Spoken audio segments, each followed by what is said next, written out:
Now, if you find yourself scrolling through your LinkedIn feed and finding it not very inspirational or you're not enjoying it, it is time to curate your feed. So there's a couple of things I want to point out first is by default, your content will be sorted by top. And what this means is that LinkedIn will try and determine what it thinks you will like the most. But we can change that. So here where it says sort by, we can change that to recent. Then that's going to switch up our feed and it's going to put it into chronological order instead. Now, when we look at the posts in our feed, we obviously see content from people that we are following, people we're connected with. We see content from companies or company pages that we follow. We also see ads that companies pay to show us.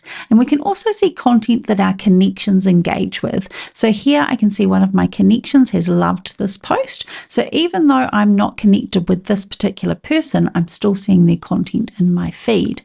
So if I decided I didn't want to see this post here, I could click on these three dots and I've got a couple of options. I can unfollow the person that I'm obviously following, that I'm connected with, and the reason I saw this post, or I can click on I don't want to see this. So that tells the LinkedIn algorithm that I'm not interested in this content. If it was a particularly terrible content, I could also report it, but we'd have to have some sort of grounds to report that on there. So as we scroll through, if there's anything you really don't enjoy, three dots and you've got your options there.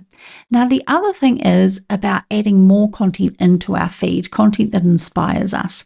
So if I click on My Network here, and as I scroll down, there's lots of suggestions for me. So the first thing is people that I may know. So LinkedIn obviously looks at some of my attributes and it says, hey, these people are also in the same area as you. These people are in the same industry as you. And it just makes some informed recommendations about people I could connect with. But as we scroll down, we get more options. So we have newsletters that we can subscribe to, which means that the content published in those newsletters will come into our feed. We don't have to hand over our email address like we're signing up for a real newsletter.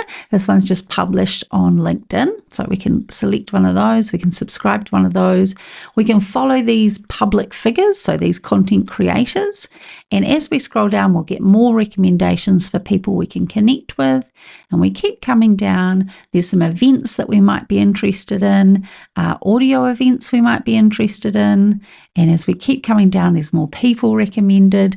But I do recommend you take some time to both hide some posts or indicate to LinkedIn that you're not interested in some content, but also fill your feed with people who inspire you, companies that inspire you.